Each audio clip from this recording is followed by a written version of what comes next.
안녕하세요. 오늘도 사은살롱을 찾아주셔서 감사합니다.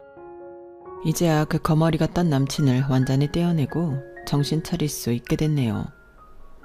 30대 초반의 미혼녀예요. 까딱하면 재수 온 붙은 그 박재수라는 놈하고 결혼해서 불운한 기혼녀가 될 뻔했지 뭐예요. 남친과 헤어진 건 신의 한 수 같아요. 세상 물정 모르고 철없던 저는 남친 인물 반반하고 한때 잘 대해줬던 것만 믿고 제가 더 결혼하고 싶어 했어요. 7급 공무원이었던 남친은 갑자기 사업을 한다고 하기 시작한 그 시점부터 완전히 다른 사람이 되어버렸어요. 절 막대하기 시작하고 연락도 잘 안 되고 영업해야 한다며 제비족처럼 차려입고 다니기 일쑤였죠. 그런 푸대접을 받으면서도 연애 초기에 잘해줬던 그 기억만 품고 그와 결혼하고 싶어 했어요. 저 참 바보 같죠? 주변에서 이 사실을 알고는 다들 말렸지만 결혼하면 다시금 예전처럼 절 공주 대접해주며 행복하게 살 수 있을 거라 생각했어요. 그런데 사람 고쳐 쓰는 거 아니더군요. 알고 보니 원래 성격이 개차반인 사람이었고 그건 다 자기 엄마로부터 물려받은 개같은 성격이었죠. 일련의 사건들로부터 갑자기 망치로 머리를 얻어맞은 듯 현실을 자각하게 됐어요. 내 인생 망칠 뻔한 걸 하늘에서 구해주지 못하네요. 만일 결혼을 앞둔 여성분들은 진짜 두 눈 부릅뜨고 두기 쫑긋 세우고 주위 사람들의 조언도 경청해가며 잘 판단하세요. 결혼하면 미우나 고우나 얼굴 맞대고 살아야 하는데 돈이고 나발이고 성깔 나쁜 남자랑 살면 그곳이 집이겠어요? 그냥 지옥이죠. 전 어려서 찢어지게 가난하게 살았기에 지금도 절약하는 습관이 몸에 배어 있어요. 옷도 잘 안 사고 사치품도 절대 사지 않아요. 저는 현재 서울에서 중학교 국어교사를 하고 있는데 혼자 단촐한 원룸에서 살고 있어요. 그래서인지 남친은 제가 엄청 가난한 줄 알았나 봐요. 실상은 그렇지 않거든요. 그가 사업 시작하고 사업 자금이 필요하니 가난하게 보이는 저를 무시하고 하대하다가 제가 건물주 딸이라는 걸 알고는 갑자기 결혼을 밀어붙이더군요. 또 그러다가 결혼 한 달 전에 아빠가 건물을 팔았다고 하니 일방적으로 파혼 통보를 했어요. 그것도 카톡으로 매우 성의 없고 재수 없기 말이죠. 남친 이름이 박재수인데 아주 행동거지 하나하나가 참 재수없죠. 절 사랑하는 신부감이 아닌 돈으로만 보던 거였죠. 그런 줄도 모르고 결혼할 생각에 들떠있던 제가 참 한심하게 느껴지네요. 이리저리 돌고 돌아 남친과 깨끗하게 헤어진 지금 아주 개운하고 후련합니다. 부모님께선 사람은 다른 사람으로 잊어야 한다며 얼른 선보라고 난리시네요. 그런데 그 거지 같던 남친에게는 미련이 전혀 없으니 파혼의 상처 따윈 전무해요.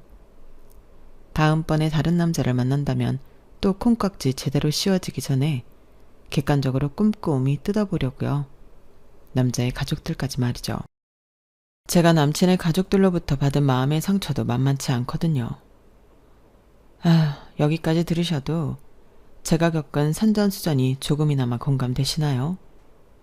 앞으로 제가 살아온 드라마 같은 인생을 사연살롱 구독자분들께 한번 쫙 풀어놓으려 해요. 그렇게라도 정리를 해야 새로운 남자를 만나 결혼을 하든 연애를 하든 할 것 같네요. 아직 한 번도 사주팔자를 본 적은 없는데 갑자기 궁금해지네요. 제 인생은 왜 이렇게 뒤죽박죽 엉망진창 롤러코스터 같았는지 모르겠어요. 저는 정신 차리고 똑바로 살려고 무진장 애를 쓰고 발버둥 치며 별짓 다 했거든요. 근데 주변 환경이 절 잡고 흔들어댔어요.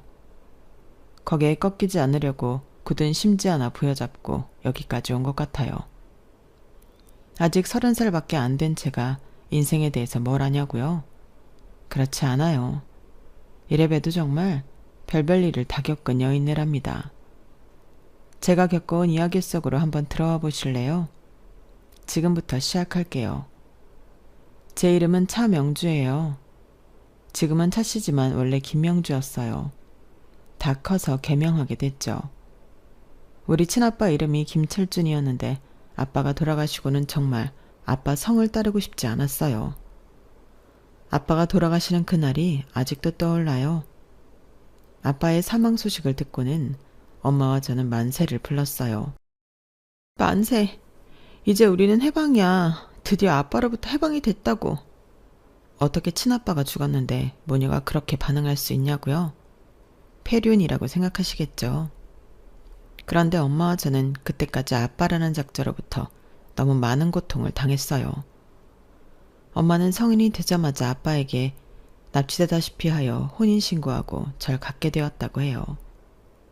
착하고 배꼽같이 예뻤던 엄마는 그저 운명이겠거니 생각하고 포장마차를 새벽까지 운영하며 열심히 살았어요. 전 엄마 옆에서 밤 늦게까지 숙제하고 공부하며 엄마 곁을 지켰어요. 제가 엄마를 지켜준 건지 엄마가 절 지켜준 건지 모르겠지만 늦은 밤이 되어 제가 잠들면 엄마는 포장마차 뒤편 조그만 테이블 위에 눕혀서 재워졌어요. 여름이면 모기떼가 달라드니 모기 향을 피워놓고 자곤 했어요.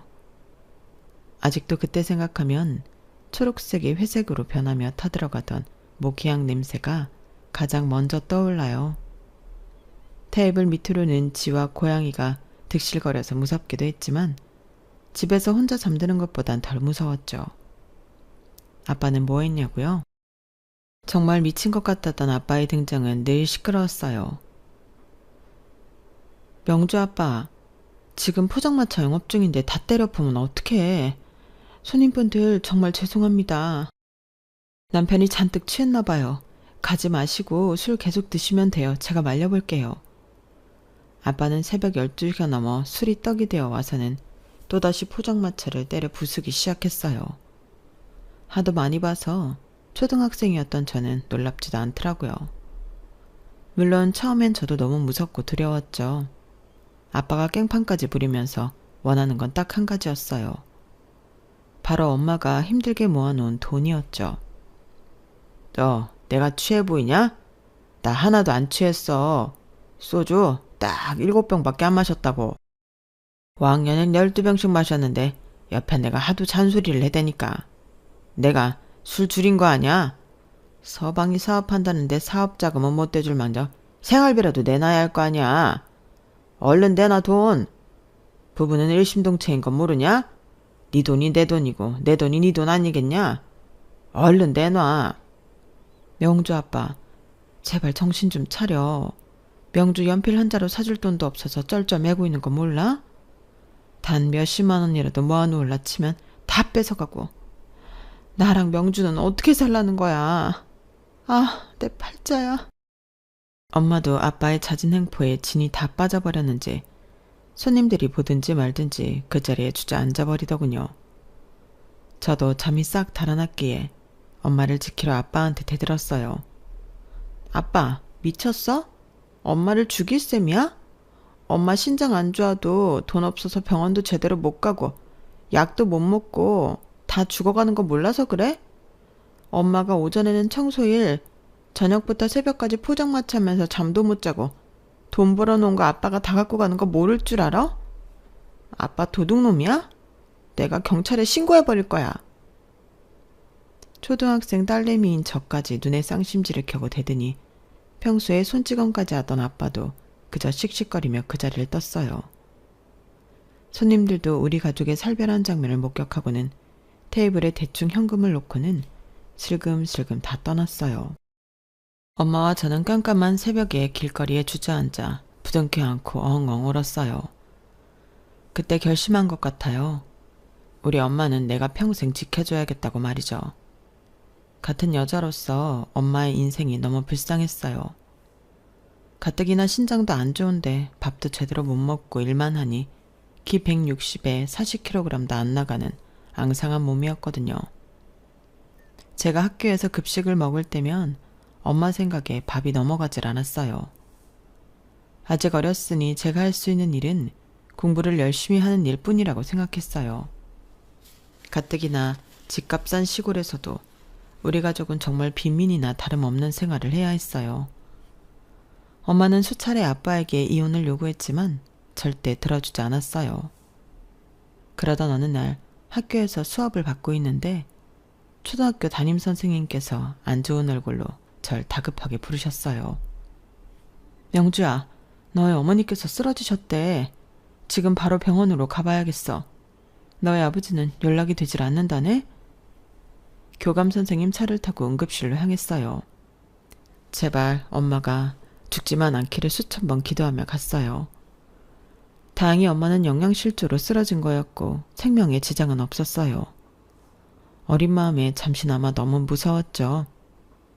엄마가 쓰러졌다고 하니 아빠도 얼굴을 비추긴 하더군요. 엄마는 이때다 싶어서 아빠에게 다시 이혼을 요구했어요. 아빠는 답이 너무 어이없었죠. 그래? 그럼 돈 주면 이혼해 줄게. 명주 엄마가 내 돈줄이었는데 순순히 돈줄을 끊어내줄 수 있나? 뭐? 내가 당신 돈줄이었다고? 아, 그래. 얼마면 이혼해 줄 건데? 딱 1,000,000원만 줘. 이것도 싸게 부른 거야. 1,000,000원이라고? 그건 내 평생 만져보지도 못한 돈이야. 내 소중에 1,000,000원이 어딨어? 지금껏 벌어놓으면 당신한테 다 뺏기고 지금은 100만원도 없는 신세라고. 정말 그게 현실이었어요. 다른 사람들에게 1,000,000원은 크지 않은 돈인 줄 모르겠으나 월세살이를 하던 우리 모녀한테 1,000,000원은 엄청나게 큰 돈이었어요. 하지만 엄마는 아빠와 이혼을 하기 위해 500만원이라는 거금을 빌려서 아빠에게 줬어요.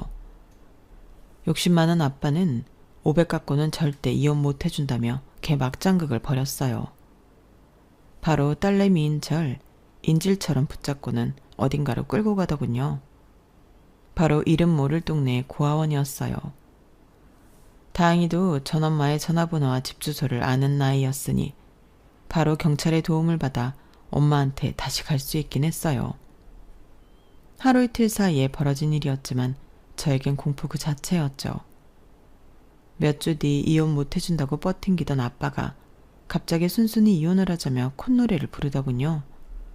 무언가를 우리 모녀 앞에 척하니 보여주면서 말이죠. 그건 바로 수천만 원이 든 통장이었어요. 엄마는 머리끝에서 발끝까지 흰색 정장에 모자와 백구두까지 빼입고 집에 찾아와서 거들먹거리는 아빠를 의아하게 생각하며 물어봤어요. 당신 갑자기 이게 웬 돈이며 그 옷차림새는 뭐야? 이 돈 때문에 순순히 이혼해주겠다는 거야? 이 돈 어디서 났는데? 훔치기라도 한 거야? 하, 난 진짜 운 좋은 사나이야. 내가 복권 2등에 당첨됐다고. 수천만 원이 든 이 통장 잔액 보이지? 이 영들이 아름답지 않니? 난 이 돈으로 잘 먹고 잘 살 테니 얼른 이혼 도장 찍자고. 하. 내 평생 아빠의 그토록 환한 웃음은 처음 봤어요. 어쨌든 엄마는 그렇게 이혼 소리에 도장을 찍게 됐고 그 길로 아빠는 룰루랄라 짐을 싸서 나갔어요. 다음날 아침 엄마와 아침밥을 먹으며 TV를 보는데 우리 지역 뉴스에서 웬 사고 소식을 전하더군요. 교통사고로 누가 죽었다고 나왔어요. 물론 시신은 보여주지 않았지만 어젯밤 아빠가 입고 왔던 그 하얀색 정장과 모자, 구두가 TV에서 나오는데 분명 아빠가 틀림없었어요. 깜짝 놀라 엄마와 서로 얼굴만 쳐다보고 있는데 전화벨이 울렸고 엄마가 받았죠. 잠시 후 전화통화를 완료한 엄마는 울먹이며 제게 말했어요. 명주야, 아빠 돌아가셨대. TV 속 저 사망자 아빠가 맞나 봐. 엄마는 눈물을 흘리긴 했지만 100% 슬퍼서 우는 건 아닌 것 같았어요. 저는 그 소식을 듣고는 100% 해방감이 들었어요. 사고로 돌아가신 아빠가 불쌍하다는 생각은 전혀 안 들었죠. 저는 만세를 불렀어요. 드디어 아빠로부터 우리 모녀는 완전히 해방이 된 거였죠. 아빠는 이혼 소속을 다 마치기도 전에 복권 2등 당첨 금액을 남기고 돌아가셨어요. 몇천만 원의 돈을 상속받은 우리 모녀는 월세에서 반전세로 집을 옮기고 엄마 신장 치료도 좀 할 수 있었어요. 엄마는 밤늦게까지 술 취한 사람들을 상대해야 했던 포장마차를 접고 오전 오후 시간에 식당 일 하나만 하셨어요. 물론 식당 일도 고됐지만 적어도 투잡을 뛰진 않아도 되는 걸 다행으로 여기셨던 것 같아요. 저는 중학생이 되어서도 우수한 성적을 유지할 수 있었어요. 공부를 잘하는 것만이 엄마를 기쁘게 해드리는 일이라고 생각했거든요. 학교 자습실에서 밤늦게까지 공부하고 집으로 향하는데 엄마가 까만색 벤츠에서 내리시더군요. 운전석에선 웬 멋진 아저씨가 내리셨고요. 엄마와 아저씨는 절 보고는 깜짝 놀라셨어요. 네가 명주구나. 진작에 우리 명주에게 먼저 인사를 하고 엄마와 만나는 걸 양해를 구했어야 하는데 이렇게 갑작스레 만나게 되어 미안하구나. 많이 놀랐지? 아저씨 이상한 사람 아니고 저기 저 회사 건물 보이지? 저 회사 운영하는 사람이야. 엄마와는 아주 어렸을 적 소꿉친구였고 우연히 엄마와 다시 만나게 되어 요즘 아주 행복한 나날을 보내고 있지. 엄마와 아저씨 그리고 저 또한 당황했지만 제가 보기에 두 분이 너무 잘 어울리더군요. 엄마는 제가 엄청 놀랐다고 생각했는지 집에 와서 자초지종을 아주 길게 설명하셨어요. 너무 놀랬지 우리 명주? 우리 딸한테 양해를 좀 구할게. 엄마가 아저씨랑 결혼이 하고 싶은데 혹시 해도 될까? 다시 재회하게 된 지는 몇 달 안 됐는데 아저씨가 워낙 강력하게 엄마랑 결혼하고 싶어 하네. 아저씨는 아직 한 번도 결혼한 적이 없는 사람이야. 엄마랑 동갑. 35살이고 고향에서 소꿉놀이 같이 하던 친구 사이였는데 고아원에서 자라던 사람이었어. 그러다가 미국으로 입양이 됐고 미국에서 잘 지내는 줄 알았는데 글쎄 파양이 돼서 한국으로 쫓겨나다시피 했다는구나. 혈혈단신으로 밑바닥부터 시작해서 사업을 다져서 이 지역에서 꽤 유명한 사업가가 되었더구나. 저기 큰 건물 있잖니? 그 회사 사장이야. 꼭 돈이 많아서 아저씨랑 결혼하겠다는 건 아냐. 엄마의 사정을 다 알고도 품어주겠다니 너무 고마워서 말이야. 그런데 우리 딸에겐 미안한 마음뿐이네. 아니야 엄마 축하해. 엄마도 이제 새 출발해야지. 엄마 아직 35살밖에 안 됐잖아. 얼른 결혼하세요. 나도 엄마 결혼식 때 예쁘게 하고 갈게. 우리 딸 고맙다.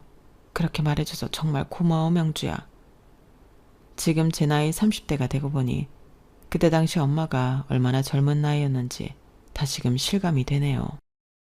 20살에 저를 낳고 35살에 재혼을 하셨으니 너무 축복스러운 일이었죠. 그래도 한동안은 아저씨와 한 집에서 지내는 게 좀 떨떠름했어요. 아빠라는 말도 잘 안 나오더군요. 그러다가 엄마가 신장이 너무 악화되어 쓰러지는 일이 생기고 말았어요. 엄마가 살 수 있는 길은 신장 이식뿐이었죠. 엄마의 가족이라고는 저와 아저씨뿐이었으니 신장 검사를 진행했는데 공교롭게도 아저씨가 이식 가능한 사람으로 나왔어요. 저는 무척이나 당황했죠. 그런데 아저씨의 반응이 놀라웠어요. 명주야, 여보, 내가 이식해줄 수 있게 되다니 너무 기쁘다. 우리 물론 혼인신고하고 정식 부부가 되어 살고 있지만 내가 당신한테 내 몸의 일부를 떼어주면 우린 진짜 하나가 되는 거네. 저와 엄마는 아저씨가 너무 고마워서 눈물을 펑펑 흘렸어요. 그렇게 신장 이식 수술이 진행되고 다행히 두 분 다 후유증 없이 일상생활로 돌아올 수 있었죠. 아저씨한테 제가 먼저 말했어요. 저 이제 아빠라고 불러도 되죠? 아빠, 우리가 진짜 가족이 된 김에 아빠 성을 따라도 될까요?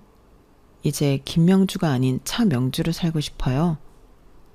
아저씨는 제 손을 붙잡고 감동의 눈물을 흘리셨어요. 고맙다 명주야. 날 아빠로 불러줘서 고마워. 성까지 내 성을 따라 바꿔준다니 정말 감동이야. 이제야 진정 우리가 한 가족이 되었구나. 아빠가 앞으로 우리 명주 잘 키워줄게. 평생 든든하게 지켜줄게. 아빠 엄마만 믿고 네가 하고 싶은 거 다 하고 멋지게 살려무나. 그 후로 지금까지 아저씨를 내 친아빠라고 생각하고 우리 엄마한테와 똑같이 나름대로 효도하며 살고 있었어요. 몇 년 후 엄마는 나이 40에 아빠와 아이 사이에 둘째를 낳으셨어요.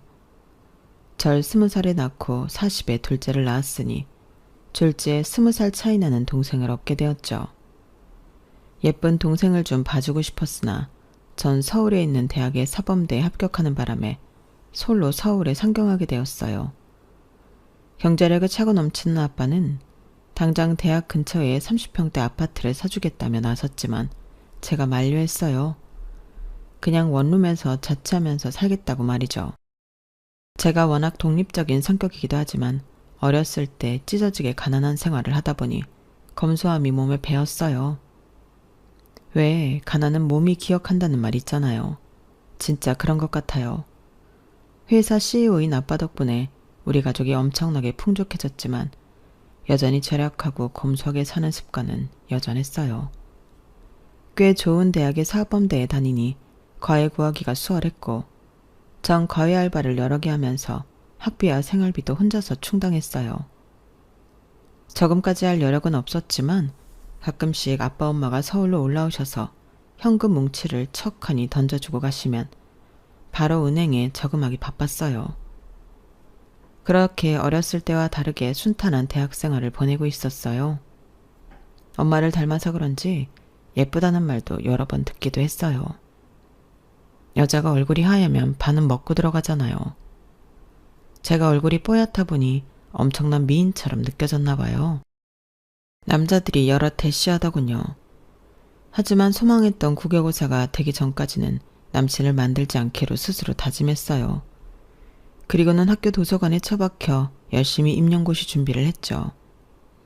맨날 도서관에서 살다 보니 붙박이처럼 있는 학생들은 점차 눈에 익었어요. 그런데 저보다 더 뽀얀 피부의 한 남학생이 도서관에 들어올 때면 정말 빛이 나더군요. 그 남학생이 들어오면 자꾸 신경이 쓰일 정도로 잘생긴 남자였어요. 그 남학생에게로 향하는 시선을 다시금 책으로 갖고 와 힘겹게 공부를 마치고는 도서관을 나섰어요. 그런데 누군가 제 어깨를 턱 하고 잡더군요. 저 잠시만요. 그쪽도 저한테 혹시 관심 있나 해서요. 전 그쪽한테 관심 있거든요. 자꾸만 눈이 마주치길래. 혹시 아니면 사과 먼저 드릴게요. 그 남자도 제가 자꾸 쳐다보는 걸 느낀 모양이 있어요. 뭔가 제 마음을 들켰다는 생각에 얼굴은 물론 귀까지 빨개졌죠. 하지만 싫지 않았어요. 아니, 오히려 잘생긴 남자가 나한테 관심 있다고 하니 기뻤죠. 남자 손 한번 잡아본 적 없었으니 엄청 설레더군요. 저 지금 집에 가봐야 하는데 번호라도 드릴까요? 아뿔싸. 지금 생각해도 참 저의 멘트가 어이없네요. 밀고 당기기도 안 하고 친절히 번호까지 먼저 주면서 그의 대시에 오케이 한 셈이었어요. 그날 이후로 누가 먼저랄 것도 없이 우린 서로에게 빠져들었어요. 특히나 저는 그가 첫사랑이었으니 얼마나 불같은 연애를 했겠어요. 그도 연애 초반엔 워낙 잘해줬기에 더더욱 빠져들 수밖에 없었어요. 그럼에도 이성의 끈을 놓지 않고 공부는 열심히 했어요. 그는 복학생으로서 7급 공무원 준비 중이었고 저는 임용고시 준비 중이었기에 주로 도서관 데이트를 즐겼죠. 다행히 둘 다 원하던 시기에 딱 합격했어요. 그리고는 무려 7년의 시간을 함께 했네요. 20대 중후반을 모두 그와 함께 보낸 거죠. 타임머신을 타고 갈 수 있다면 그와 연애조차 스타트 안 했을 거예요. 그의 본래 성격이 개차반의 속물인 걸 알았다면 말이죠. 근데 그걸 너무 늦게 알아버렸네요. 장장 7년간 거의 대부분을 콩깍지 제대로 씌인 채로 연애를 지속했어요. 우리 둘 다 안정적인 직장을 가졌다고 생각했기에 전 그와 결혼이 하고 싶었는데 그는 늘 불평불만이 많은 사람이었어요. 특히 7급 공무원 월급이 적다고 난리도 아니었죠. 에이씨, 사업하는 친구들은 한 달에 수천만 원씩 우습게 벌던데 난 고작 이게 뭐람? 이따위 월급 받으려고 내가 그토록 열심히 공부했나? 아, 안 되겠어. 이놈의 공무원 더러워서 때려쳐야지. 자기야, 하이리스크 하이리턴이야. 사업은 뭐 쉽나? 안정적으로 수천만 원 버는 게 어디 쉽겠냐고. 괜한 생각 말고 그냥 직장 다니면서 재테크나 잘하면 되는 거야. 얼른 우리 결혼하자. 어? 우리 둘 다 안정적인 직장에 뭐 하나 빠지는 게 없잖아. 나도 이제 30대니 말이야. 결혼은 무슨 결혼. 조금만 더 기다려. 일확천금을 벌어드릴 테니. 그러더니 남친은 정말로 어렵게 합격한 7급 공무원을 때려치고 사업을 시작했어요. 제대로 된 사업 아이템도 없는 것 같으면서 일단 직장부터 때려치더군요. 사업한다며 늘 백수처럼 지내던 포악한 친아빠가 떠올랐어요. 아니나 다를까 남친도 사업병에 걸리고 난 뒤에는 사람이 180도 달라지기 시작했죠. 그래도 이미 수년간 사귀고 있던 터라 쉽사리 헤어지기 힘들었어요. 나의 첫사랑 첫 남자였고 그만큼 정도 많이 들었으니까요. 그러던 어느 날 남친 동네에서 데이트를 하고 있던 도중에 남친의 엄마를 우연히 길에서 보게 되었어요. 헐어머니에 힘들게 사신다는 말만 듣고는 막연하게 연민만 가지고 있었는데 실상은 정말 사나운 할매더군요. 재수야, 우리 잘난 아들이 사귄다는 여자가 고작 이렇게 생겨내냐? 잘 만났다. 내 몇 가지 물어보마. 너 무슨 동네 몇 평에서 사니? 선생질하면서 월급은 얼마 받고? 모아놓은 돈은 얼마나 있니? 부모는 어디 살고? 선생질이라니. 참, 지금까지 교사라는 직업을 선생질이라고 표현하는 사람은 처음 봤어요. 너무 놀랐지만 대충 남친 엄마가 물어보는 거에 대답은 했죠. 아, 네. 저 그냥 조그만 런룸에서 혼자 살고 있어요.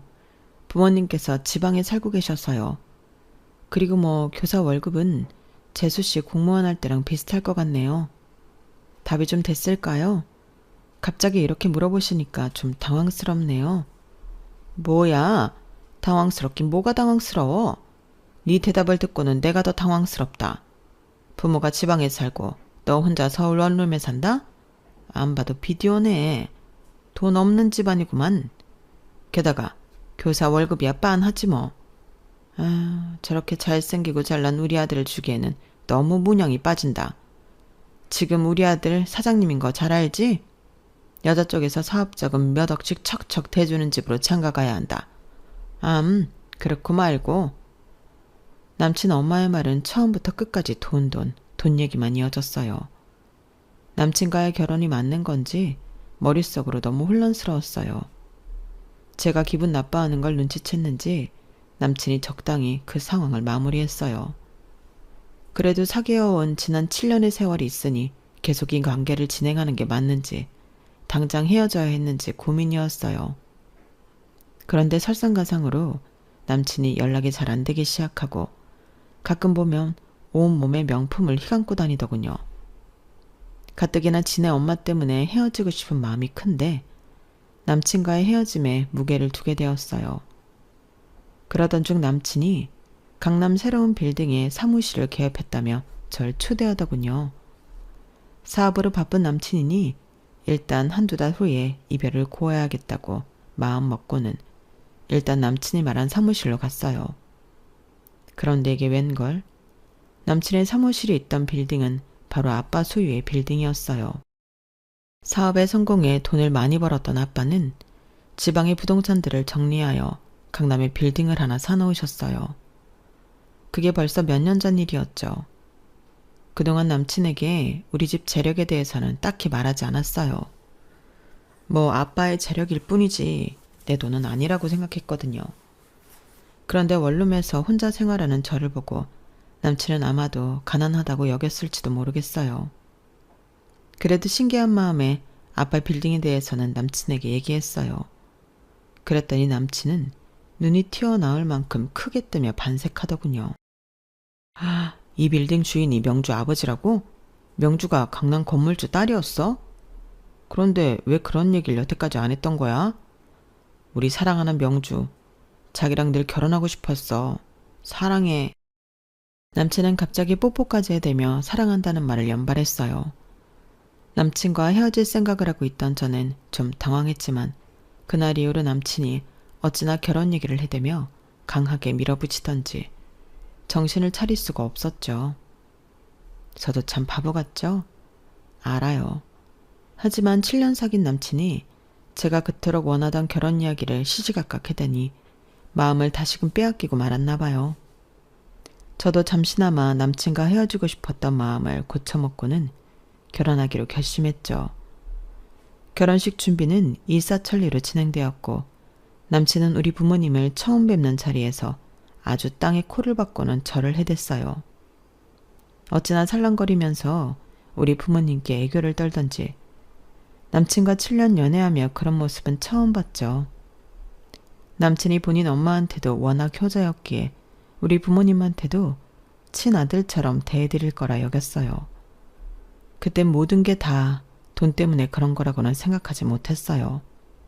그저 남친 본성이 착해서일 거라고 착각했어요. 그렇게 믿고 싶었나 봐요. 남친 엄마의 상스럽고 속물적인 성격을 알고 있었기에 상견례 자리는 좀 걱정이 됐어요. 그런데 이게 웬걸? 내가 만났던 그 할매 맞나 싶을 정도로 180도 바뀐 태도로 상냥하게 대하더군요. 며느리야, 그리고 사돈어른 인사받으세요. 명주 시어머니 될 사람입니다. 우리 며느리를 이렇게 예쁘게 키워주셔서 정말로 감사드립니다. 워낙에 체력이 있으신 분들이라 우리 명주를 귀하게 키우셨나 봅니다. 사위들 재수군도 워낙 성격이 좋고 싹싹하더니 그게 다 어머니를 닮은 거군요. 그렇게 말씀해 주시니 딸 자식 시집 보내는 애비 마음으로 정말 감사드립니다. 이제야 안심이 되는군요. 남친 엄마의 태도가 무척이나 가식적으로 보였지만 엄마 아빠가 착한 시어머니 착한 남편감이라며 만족해 하시니 저도 그냥 넘어갔어요. 좋은 게 좋은 거다라고 생각하고 말이죠. 결혼은 일륜지 대사인데 제가 너무 안일하게 여겼던 거죠. 남친과 그 엄마의 가식적인 태도는 얼마 지나지 않아 들통나게 됩니다. 결혼식을 한 달 남기고 친정 아빠가 남친 사무실이 있던 강남 빌딩을 팔게 되었어요. 강남 요지에 더 큰 신축 건물을 올리게 되었거든요. 그러면서 마지막 잔금이 조금 모자라서 원래 있던 건물을 팔게 되었어요. 약간 오래된 건물이었지만 수년간 워낙 많이 오른 터라 양도세를 내고도 수익을 톡톡히 보았다며 만족해 하셨어요. 아빠는 사업하는 분이라 그런지 재테크 실력이 워낙 좋으셔서 본래 사업뿐 아니라 부동산으로도 많은 재산을 보유하고 계셨어요. 다만 제가 알기로는 목 좋은 요지에 나대지를 많이 갖고 계시고 빌딩은 강남 빌딩 한 채가 전부였어요. 지방의 건물들은 다 정리를 하신 상태였죠. 어쨌든 남친에게 지나가는 말로 현 상태를 대강 말했어요. 남친이 그렇게 놀랄 줄은 꿈에도 몰랐네요. 뭐? 건물을 팔아? 그럼 다른 곳에 건물은 갖고 계신 거야? 아니, 건물은 이게 다인 걸로 알고 있어. 근데 뭘 그렇게 놀라? 아, 아니다. 말을 말자 말을 말어. 먼저 집에 들어가. 난 사무실로 들어가서 다시 할 일이 좀 있어서. 빠이. 남친은 제가 건물주의 딸이라는 걸 알았을 때부터 저에게 초특급 공주 대접을 해주고 있었어요. 그런데 완전히 김 빠진 사이다 마냥 축 처져서는 다시 제게 차갑게 대하더군요. 그렇게 어색한 상황을 마무리하고 집에 돌아왔는데 남친으로부터 카톡이 띄고 왔어요. 야, 우리 헤어지자. 옛날부터 너 마음에 안 들었는데 그냥 몇 년 사귄 김에 계속 만났던 거야. 너도 알다시피 난 사업을 성공하기 위해 자금이 필요해. 돈이 필요하다고. 뭐니? 그런데 솔직한 말로 볼 게 뭐 있냐? 건물 하나 보고 결혼하려던 거였는데 참네. 그 건물을 팔어? 보나마나 대출 왕창 낀 건물이었는데 대출이자 감장이 안 돼서 파는 거겠지 뭐. 뻔하다 뻔해. 난 돈 많은 여자 꼬셔서 결혼할 테니 너도 너 좋다는 남자 만나든가 말든가 마음대로 해라. 이 카톡을 보고 속에서 분노가 차올랐어요. 만일 남친이 내 눈앞에서 이런 말을 짓거렸다면 정말 한 대 쳐버렸을지도 모르겠어요. 주먹으로 머리를 아주 세게 말이죠. 저런 쓰레기 같은 놈한테 7년간 내 청춘을 바쳐가며 잘해줬던 내가 등신같이 느껴졌어요. 그 새끼는 저를 돈으로만 알았던 거예요. 우리 엄마 아빠를 친아빠가 돈줄이라 폄하며 구박했던 거랑 똑같은 걸 제가 당하고 있었던 거였죠. 너무너무 열이 받아 눈물이 왈칵 나더군요. 그렇게 돈이 좋다면 돈으로 응수해주자란 마음이 들었어요. 곧바로 남친한테 사진 한 장 딸랑 보냈어요. 바로 우리 아빠가 새로 올린 건물 사진이었죠.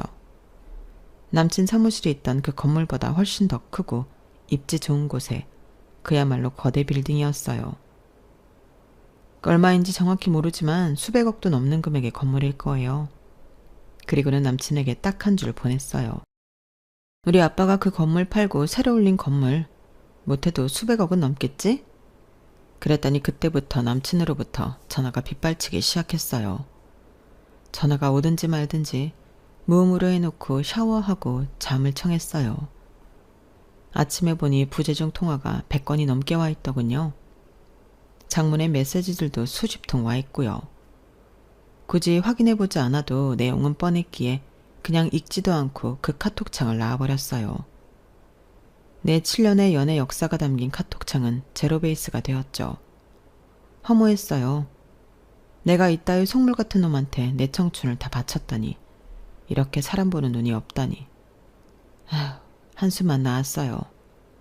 그리고는 주말에 엄마 아빠한테 내려가서 남친과 파혼한 사실을 다 말씀드렸어요. 그랬더니 부모님의 대답이 놀라웠어요. 명주야, 엄마가 아무래도 사위 될 사람 직업이나 하는 행동이 네 친아빠의 연상이 되어서 사람 써서 그 남자 뒷조사를 좀 해봤어. 바로 어제 한 사실인데 정말 놀랄 노짜더라고. 안 그래도 너한테 이번 주말에 결단을 내리라고 말할 참이었는데 차라리 잘 됐다. 그래, 아빠도 깜짝 놀랐다. 같은 남자로서 아주 개차반인 인간이더구나. 일단 사업한답시고 겉만 번지르르한 양복 입고 강남 사모님들 꼬셔서 거짓 정보 주고 부동산 투기하라는 거였어. 개발되지도 않을 땅을 수십 명한테 보여주고는 이름을 올리게 하는 거지. 이 근방이 엄청나게 개발된다고 거짓부렁하고 말이야. 그리고는 웬 룸사롱은 그렇게 다니던지.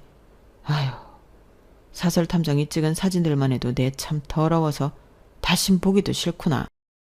그런 놈의 쓰레기 자식이 우리 딸하고 결혼할 뻔했다는 사실에 소름 끼쳐서 원. 아직 결혼하기 전이니 명준이가 법적으로 소송 걸 필요는 없겠지만 사기 부동산 피해자들이 속출하는 중이니 그 사람들한테 알려서 박재수인지 재수덩어리인지를 콩밥 꼭 먹일 작정이다. 내가 법조인 인맥 다 동원해서 처리 중이니 그렇게 알거라. 경찰이 수사에 들어가자 남친은 저한테 다시금 연락하기 시작했어요. 우리 아빠가 피해자들을 구제해주기 위해 소송을 시작한 건 어떻게 알았는지 울고불고 빌더군요. 명주야, 미안해. 지난 7년 우리가 함께했던 세월을 봐서라도 한 번만 봐주라. 너희 아빠 돈 많잖아. 제발 날 좀 살려주면 안 될까? 나 진짜로 강남 아줌마들한테 사기치려던 건 아니었어. 이놈의 반반한 얼굴 탓에 강남 아줌마들이 나한테 달려든 거야. 진짜야. 날 좀 믿어주면 안 될까? 자기야, 자기한테 내가 첫사랑이잖아. 그지? 우리 정 많이 들었잖아. 한 번만 봐주라. 나 지금 돈 한 푼도 없어. 명주 아버지한테 나 깜빵 안 들어갈 돈 좀 빌려달라고 부탁드리면 안 될까? 어이없었어요. 결국 돈으로 마무리되는 그의 발언이 그야말로 재수 없었죠. 뭐? 정? 첫사랑? 좋아하네. 네가 내 인생의 첫 남자일 순 있어도 마지막 사람이 될 순 없어. 돈에 환장한 놈 같으니라고. 네가 7급 공무원 때려치우고 제비같이 빼입고 밤에 나가서 연락 안 될 때부터 알아챘어야 했는데 내가 상등신이다. 너 내가 깜빵 들어가는 거 꼭 지켜볼 거야. 네 놈한테 피해본 사람들 싹싹 긁어다 다 집단 소송 걸게 만들 거라고. 너 돈 좋아하지? 내가 우리 아빠 돈으로 돈의 위력을 맛보게 해줄게. 기대하라고. 그 후로 그는 결국 깜빵에 갔어요.